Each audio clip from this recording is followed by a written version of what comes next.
I found out my father was not who I thought he was, and the truth started the night my mother whispered my name like a goodbye. I was standing in the kitchen holding a glass of water when I heard my mother cry in the bathroom, and that sound changed everything inside me. I am telling this now because silence almost destroyed my family, and I was almost the one who carried that secret to the grave. I grew up believing we were normal. Small house, quiet street, white fence, Sunday dinners. My father laughing loud, my mother smiling soft, me sitting between them thinking this was what safe looked like.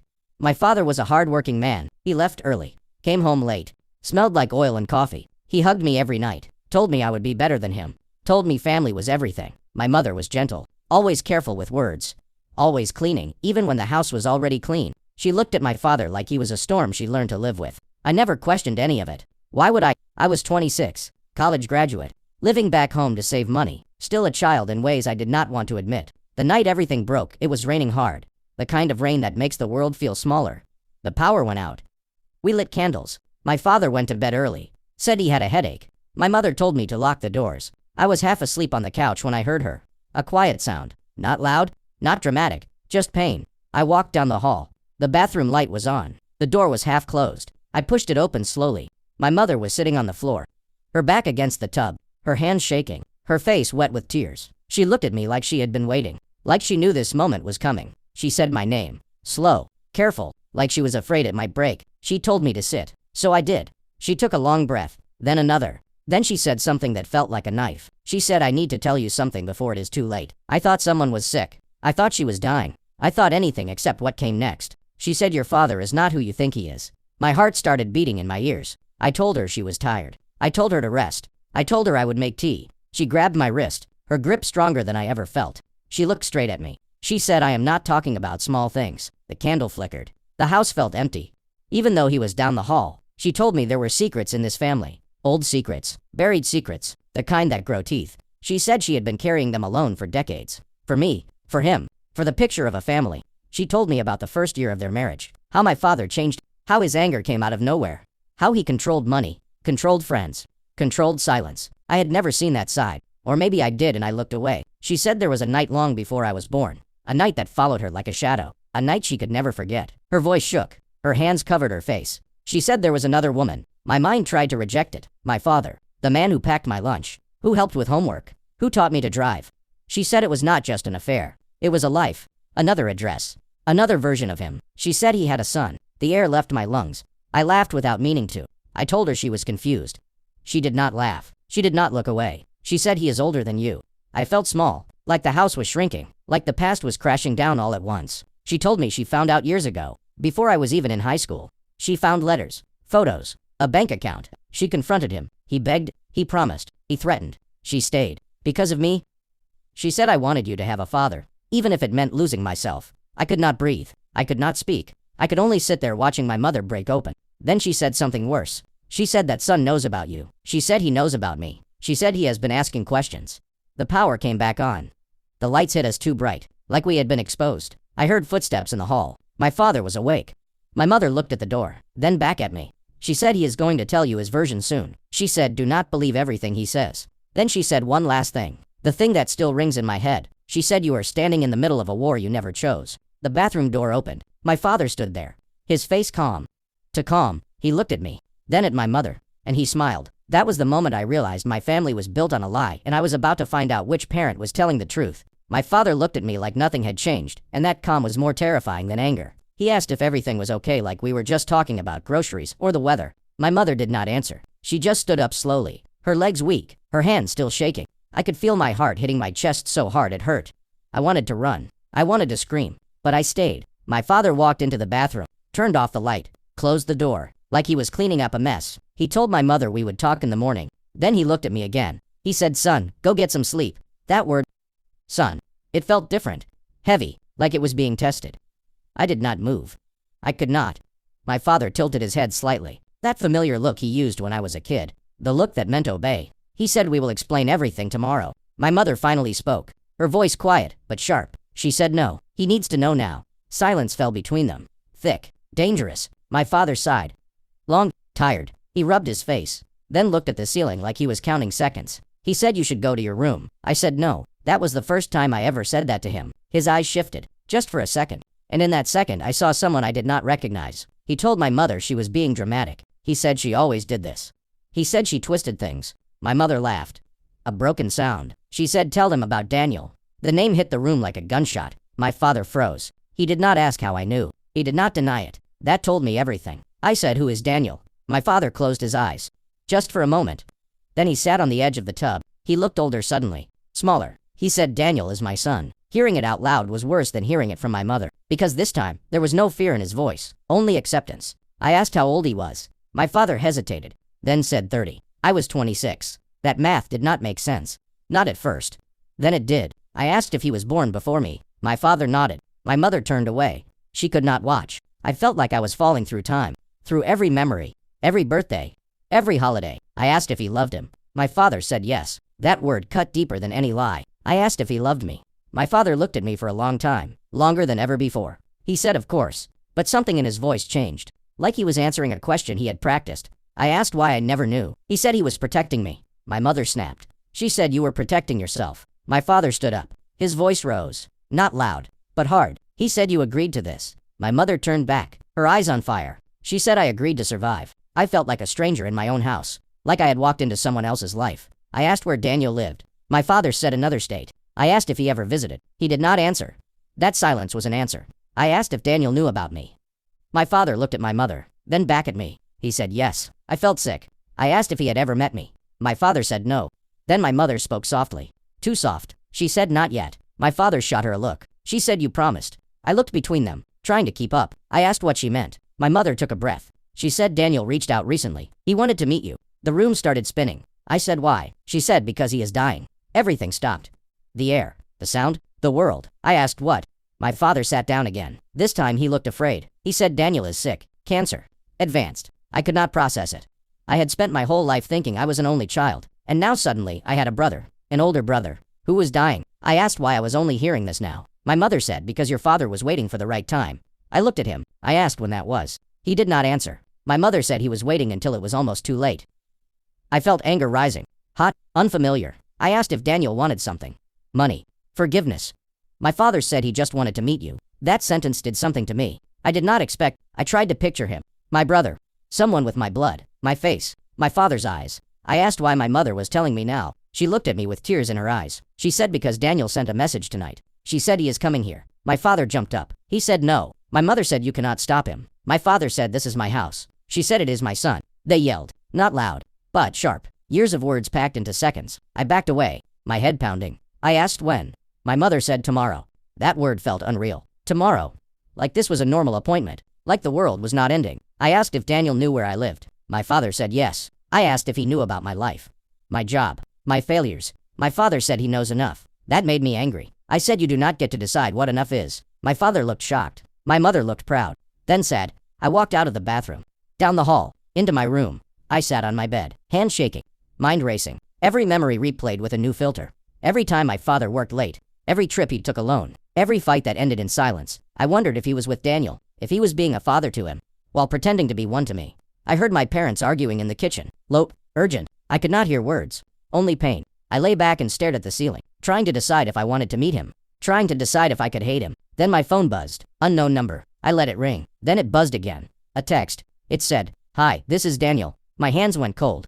Another message came. It said, "I am your brother." Then one more. It said, "I hope you are willing to talk." I stared at the screen, breathing hard. I realized this was no longer about my parents. Or their lies. This was about a man I had never met. Who shared my blood, and might not have much time.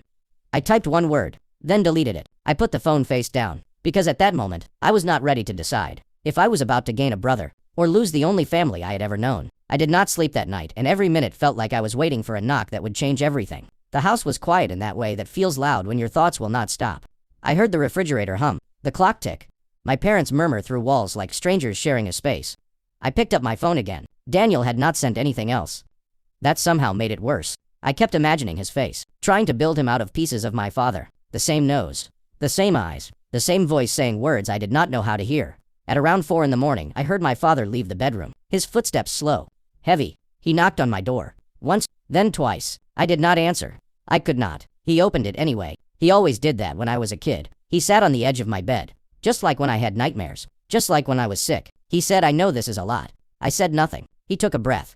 Then another. He said I never meant to hurt you. That sentence made something inside me snap. I sat up, my voice shaking. I said you hurt me every day you lied. He looked down at his hands. Big hands. Hands that fixed cars. Hands that held mine. He said I thought I was doing the right thing. I asked for who. He did not answer. I asked if he ever thought about how I would feel finding out this way. So late. He said I wanted you to have a normal life. I laughed. A short bitter sound. I said there is nothing normal about this. He flinched. I asked him about Daniel, about his childhood, about who was there when he was sick, when he graduated, when he needed a father. My father closed his eyes. He said I was there sometimes. That word, sometimes, it told me everything. I asked if he chose him over me. He said no. But he did not sound sure. I asked if he ever chose me over him. That time he did not answer at all.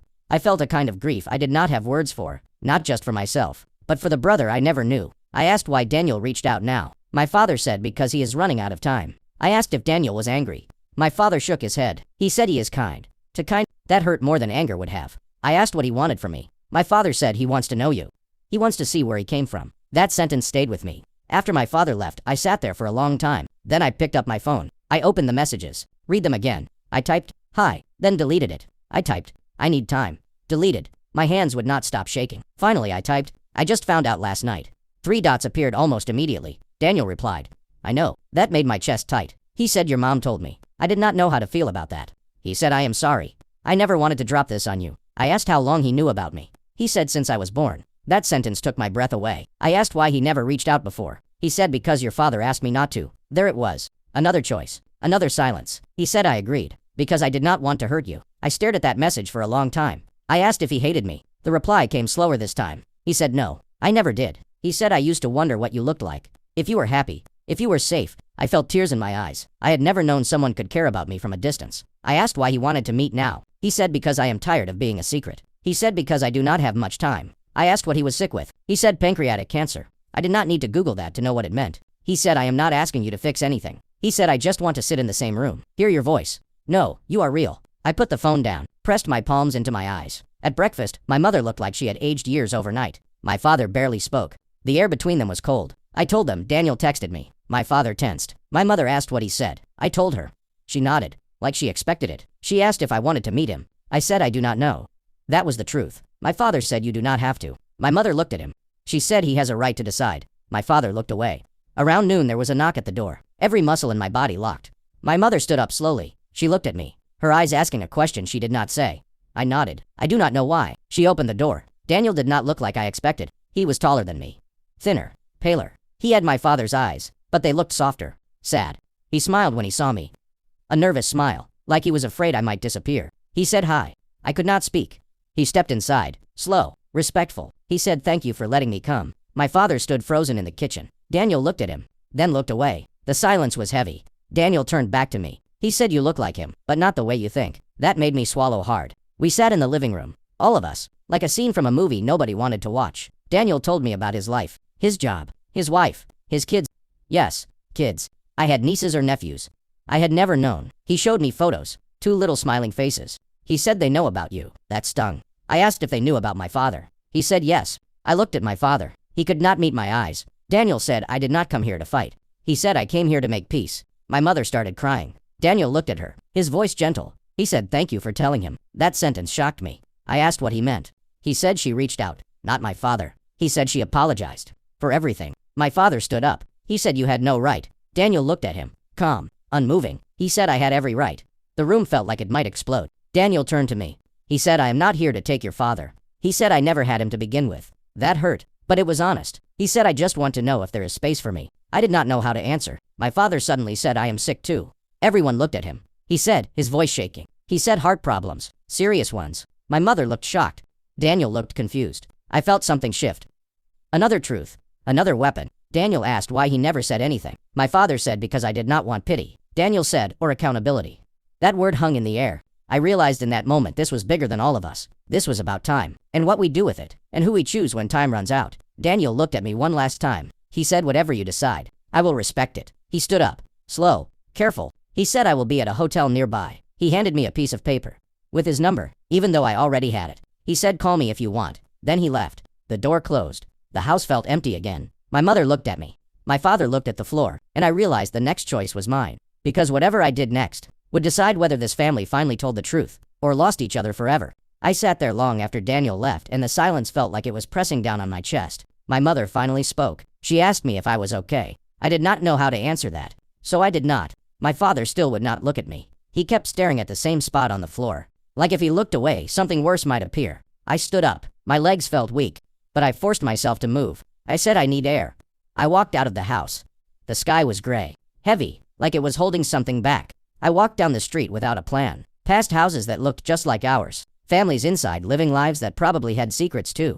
I thought about Daniel, about the way he smiled even when he looked tired, about the way he spoke like he was borrowing time.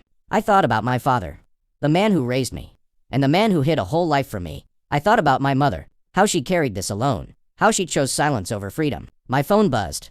A message from Daniel. It said, "I am sorry if today was too much." I stopped walking. I typed back.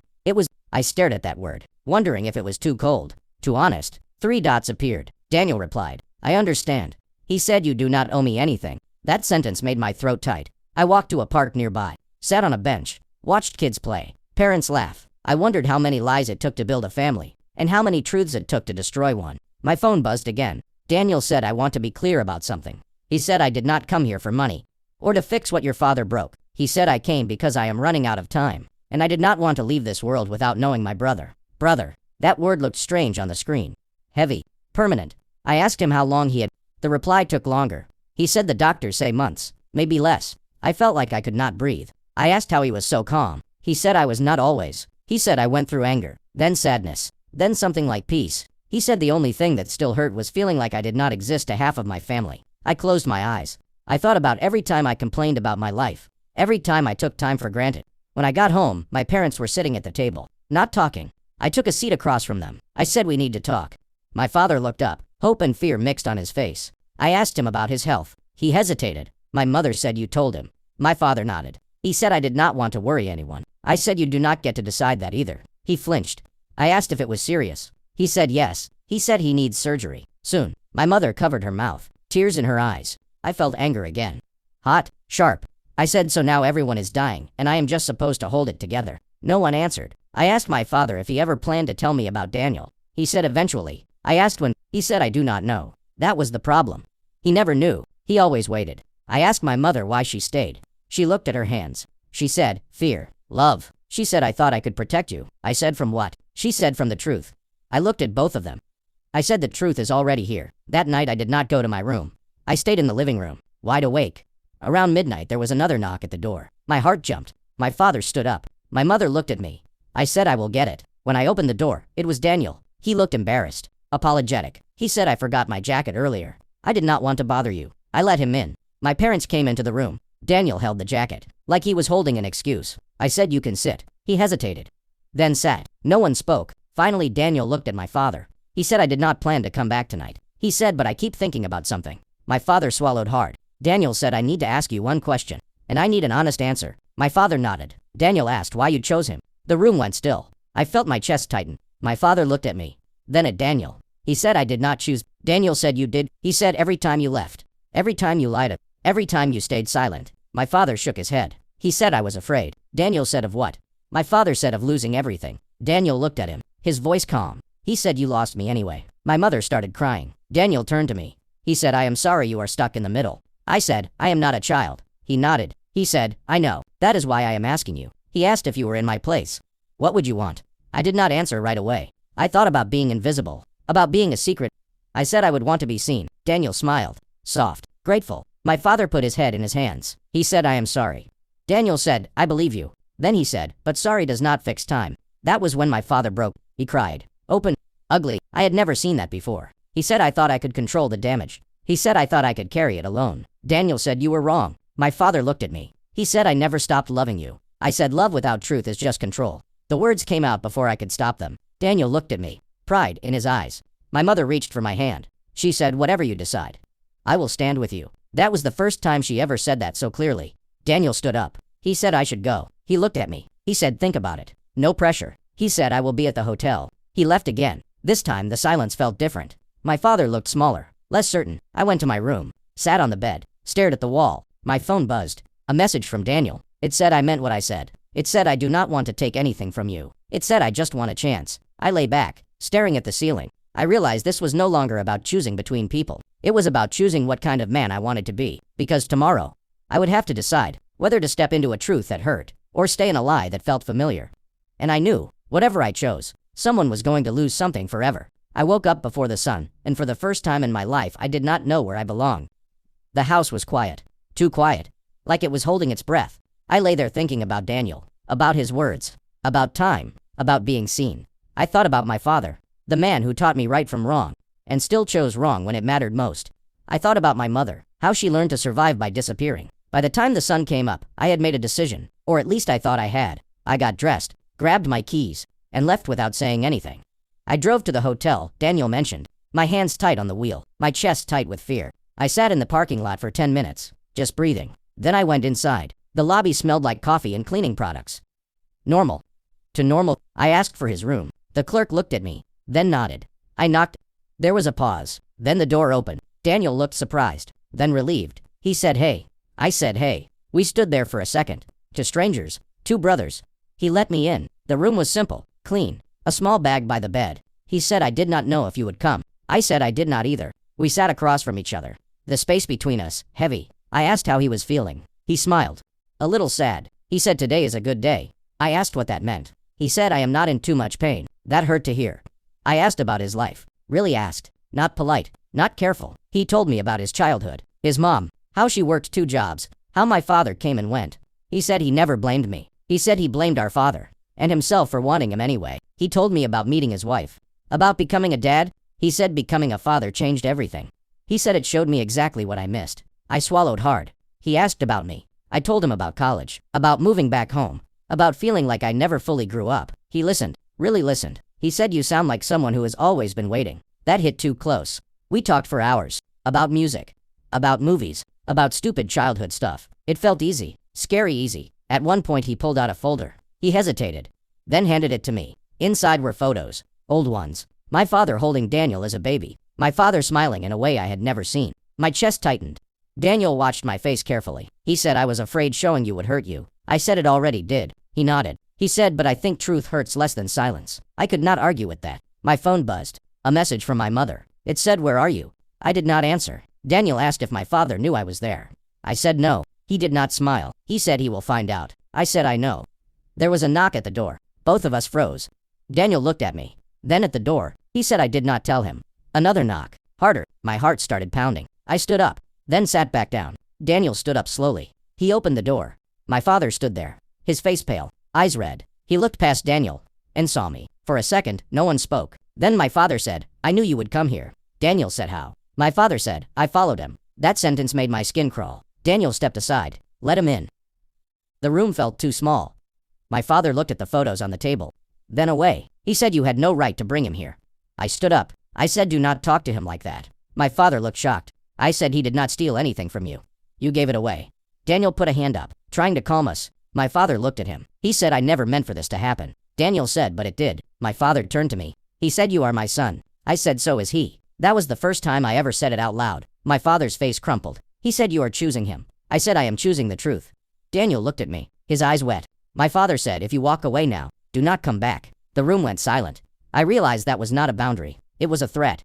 I took a step toward the door, then another. My father said, "Think about what you are doing." I turned around. I said, "I have." Daniel said, "Please do not do this." I looked at him. I said, "I am not leaving you." That sentence felt final. My father's jaw tightened. He said, "You will regret this." I said, "Maybe." I said, "But at least it will be my choice." My father looked at Daniel one last time. He said, "This is your fault." Daniel did not answer. My father walked out, slamming the door. The sound echoed. Daniel sat down, his hands shaking. He said, "I did not want this." I sat beside him. I said, "I know." We sat there in silence. My phone buzzed again. A message from my mother. It said he left. Another message. It said he took a bag. I felt a strange mix of relief and fear. Daniel looked at me. He said, "What happens now?" I did not know. But I did know one thing. Whatever just happened could not be undone. And somewhere in that silence, I realized the hardest part was still coming. Because choosing the truth did not mean it would save anyone. It just meant we would have to live with it. I thought choosing the truth would feel like relief, but it felt like standing in the middle of an empty road with no signs. The day after my father left the world did not end. That almost made it worse. The sun came up. Cars passed. People went to work. Like nothing had cracked open. Daniel stayed at the hotel. I went back home. The house felt different. Not quiet. Hollow. My mother sat at the table holding a cup of coffee. She was not drinking. Her eyes red. Her shoulders slumped. She looked at me like she was afraid I might disappear too. She asked where he went. I said I did not know. That was true. And it was not. She nodded slowly, like she had expected that answer for years. She said he left a note. She pushed a piece of paper toward me. It was short, careful, controlled. It said, I need time. I hope you understand. I felt anger rise, then fade. Time. The one thing everyone in this story was running out of. I asked my mother how she felt. She thought for a long time. She said, I feel like I can finally breathe, and like I am drowning at the same time. That felt right. Over the next few days, I split my time. Half with my mother, half with Daniel. I took time off work. I told him it was a family emergency. I did not explain. I could not. Daniel got weaker, faster than I expected. Some days he looked almost normal. Some days he could barely sit up. But he never complained. We talked about everything. About our father. About forgiveness. About regret. One night he asked me if I thought our father would come back. I said I did not know. He smiled. A sad, small smile. He said, I think he will, but not for the right reasons. I asked what he meant. He said people like him come back when they are afraid of being alone. That stayed with me. A week later, my father called. The phone lit up with his name. And my stomach turned. I did not answer. He left a voicemail. He said, I am ready to talk. I did not know what that meant. Daniel told me to call him back. I said I was not ready. Daniel said I was not talking about him. I was talking about you. That hurt. Because it was true. 2 days later, my father showed up at the house. My mother did not stop him. She just stepped aside. He looked smaller, tired, less certain. He asked to sit. We did. He looked at me. He said I made a mistake. I said you made many. He flinched. He said I let fear control me. I said you let it control all of us. He asked about Daniel. I said he is getting worse. That did something to him. His hands started shaking. He asked if he could see him. I did not answer right away. My mother spoke. She said that is not your decision alone. My father looked at her. Really looked at her. Like he was seeing her for the first time. He said I know. He looked back at me. He said I am asking you. I thought about Daniel. About his kindness. About his calm. I thought about time. I said I will ask him. Daniel agreed to meet. At the hospital. That was where he was now. The room smelled like disinfectant and fear. Daniel looked small in the bed. Too thin. Too quiet. When my father walked in, Daniel closed his eyes. My father stopped just inside the door. For a long moment he did not move. Then he said I am sorry. Daniel opened his eyes. He said I know. That was it. No yelling. No accusations. Just two men running out of time. My father sat beside the bed. He took Daniel's hand. He said I should have been better. Daniel said yes. That was all. Tears rolled down my father's face. He said I wish I could fix this. Daniel said, you cannot fix time. He looked at me. He said, but you can respect it. My father looked at me too. In that moment I saw something new. Not control. Not anger. Fear. Real fear. Daniel asked him to leave after 10 minutes. My father did. Without arguing. Outside the room he looked at me. He said I do not expect forgiveness. He said I just do not want to be alone. That was the truth. Finally. I said being alone and being honest are not the same thing. He nodded. He said I know. Daniel died 2 weeks later. Quietly. In his sleep. I was there. He asked me to sit close. He said, promise me something. I said anything. He said, do not let this break you. He said, do not become him. I promised. At the funeral, my father stood in the back. Alone. My mother sat beside me. Daniel's wife thanked me for being there. She said he talked about you all the time. That hurt. And healed. At the same time, after everything settled, my father asked if we could talk. I said yes. We met at a park. He said, I am leaving town. He said I need to figure out who I am without lies. I did not know if that was possible. But I let him go. My mother started therapy. She started laughing again. Soft. Real. I moved out. Not far. But enough. Sometimes I miss the old version of my life. Sometimes I am grateful it is gone. I think about Daniel often. About what it means to be seen. About what it costs to tell the truth. About whether blood is enough to make a family. Or if choice matters more. I am still not sure. So I will ask you. If telling the truth breaks your family, but living a lie breaks your soul, which one would you choose?